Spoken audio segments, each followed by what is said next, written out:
Top quality और consistent performance के लिए सिर्फ सिल्वर पंप नाम याद रखना। अमेरिकी उपराष्ट्रपति जेडी वेंस ने की है पुतिन की तारीफ। रूस के हितों का ध्यान रखते हैं पुतिन।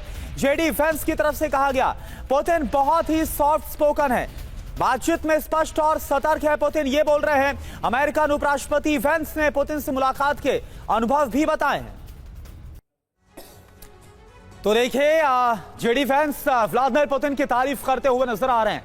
क्या लग रहा है मनीष, ये तारीफ इसलिए हो रही क्योंकि पहले तो बहुत सख्त रुख था, चाहे वो डोनाल्ड ट्रंप हो या फिर कोई भी हम देख रहे हैं सरकार में बैठा जो भी टॉप अधिकारी रहा हो, लेकिन अब जो नरमी नजर आ रही, क्या कुछ उम्मीदें हैं कि हाँ पुतिन मान जाएंगे? क्योंकि पुतिन का रुख तो अभी ऐसा नजर नहीं आ रहा कि वो कुछ भी मानने वाले हैं।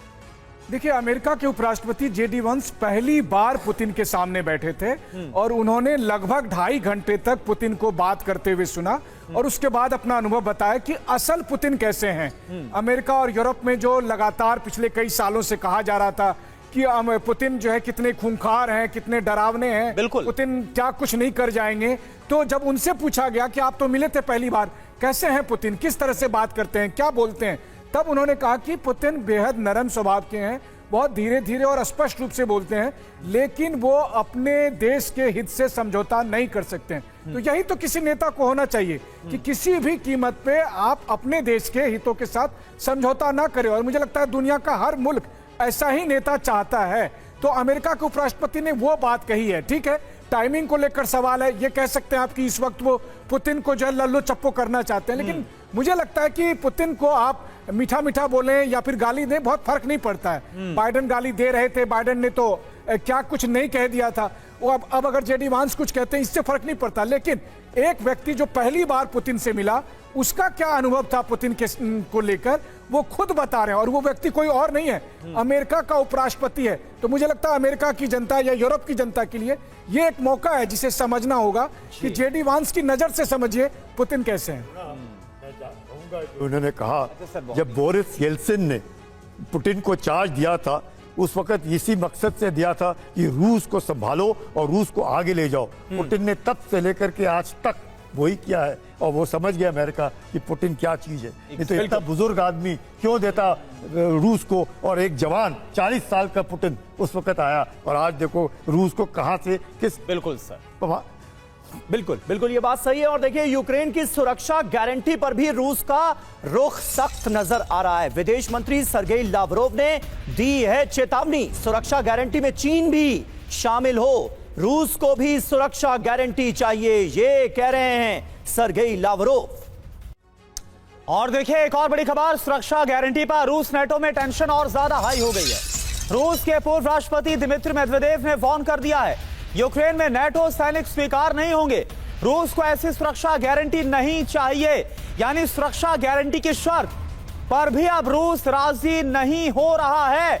यानी कि आप देखें, पहले कहा पुतिन की तरफ से साफ बोल दिया गया कि खबरदार यूक्रेन को नेटो सदस्य अगर बनाया, इस पर काफी हद तक अमेरिका की तरफ से कहा गया कि ठीक है हम इस बात पर राजी होते हैं कि यूक्रेन को नेटो में शामिल नहीं करेंगे। लेकिन जब ज़ेलेंस्की ने अपनी चिंताओं को सामने रखा तो उस पर यह जरूर कहा गया कि ठीक है नेटो का सदस्य नहीं, लेकिन कुछ वैसी सुरक्षा गारंटी देंगे, लेकिन इस पर भी पुतिन राजी नहीं। शांति वार्ता का असर, वर्ल्ड वॉर 3 का डर सता रहा है। वॉशिंगटन वार्ता में यूक्रेन को सुरक्षा गारंटी देने को ट्रंप तैयार नजर आए। असर क्या हुआ, रूस को सुरक्षा गारंटी में अब साजिश की आशंका नजर आ रही है।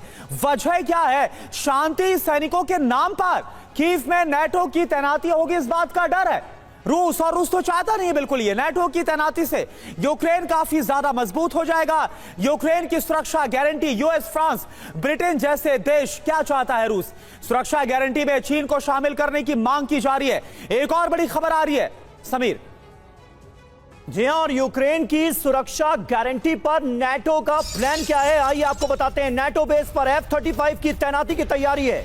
अमेरिका से रोमानिया में F-35 तैनाती को अमेरिका ने कहा है। हवाई सहायता के लिए विमान की तैनाती की जा रही है। ट्रंप यूक्रेन में सेना भेजने से इनकार कर चुके हैं, और अब देखिए अमेरिका से रोमानिया में F-35 भेजा जा रहा है। तो सुरक्षा गारंटी के बारे में परिकल्पना यह की गई है कि युद्ध विराम लागू होते ही यूक्रेनी हवाई सुरक्षा की जिम्मेदारी यूरोप मिलकर संभाले। कोलिशन ऑफ विलिंग के अलग अलग देशों की सेना को यह जिम्मेदारी दे दी जाए तो देखिए जगह होगी रोमानिया। रणनीति है अमेरिकी F-35 की तैनाती यहां पर संभव है। वजह यह कि यूक्रेन को एक तरह का प्रोटेक्शन दिया जा सके और हवाई सुरक्षा यूक्रेन को मुहैया कराई जा सके। जगह यूक्रेन। रणनीति क्या है? यूरोपियन यूनियन के देशों की सेना उतारने की यहां पर तैयारी है। वजह हमले हुए तो जवाब दिया जा सके रूस को, तो यह है नाटो का प्लान। जगह पोलैंड। रणनीति हवाई निगरानी बढ़ाने का प्लान। वजह रूस की सैन्य एक्शन पर नजर रहे, रूस जो एक्शन ले रहा है उस पर नजर रखी जा सके। जगह काला सागर। रणनीति क्या है? मैरीटाइम सुरक्षा बढ़ाने का यहां सुझाव दिया गया है। यूक्रेन का कारोबार ताकि किसी भी हाल में बाधित ना हो, तो यह बड़ी तैयारी यूरोप और नाटो की नजर आ रही है। सवाल यह कि अब पहले कौन सा देश सेना भेजेगा, यह है अहम सवाल। राठौर साहब, इसका जवाब क्या नजर आता है? और यह तो एक कदम आगे बढ़ता हुआ नाटो नजर आ रहा है, दिख रहा है। एक ये बड़ी स्ट्रेटजी के तौर पर काम कर रहे हैं कि युद्ध बंद होने के बाद भी युद्ध बंद नहीं होगा। हाँ। और ये सिचुएशन फिर से वही जगह पहुंच रही है जो कि रूस को मान्य नहीं है। मैं ये सवाल पूछता हूं नेटो से और अमेरिका से, क्या यूनाइटेड नेशंस ऑर्गेनाइजेशन में ताले लग चुके हैं?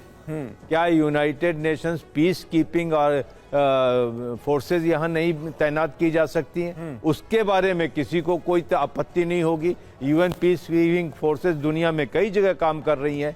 कल को अगर यहाँ पर शांति स्थापित होती है, सीज फायर होता है, बात हो जाती है, तो United Nations peace keeping forces यहाँ तैनात की जा सकती हैं, जिसकी वजह से रूस जो है उत्तेजित न हो। बिल्कुल सही बात है, लेकिन तमाम कोशिशें ऐसी की जा रही हैं कि ये रूस की उत्तेजना और ज्यादा बढ़े, पुतिन का रुख और ज्यादा आक्रामक हो, और होता अल्टीमेटली वही नजर आ रहा है जिस बात का डर था पुतिन को, और जो कि रूस यूक्रेन के बीच जंग की बुनियाद थी कि नाटो जैसी सुरक्षा यूक्रेन को हासिल हो जाए।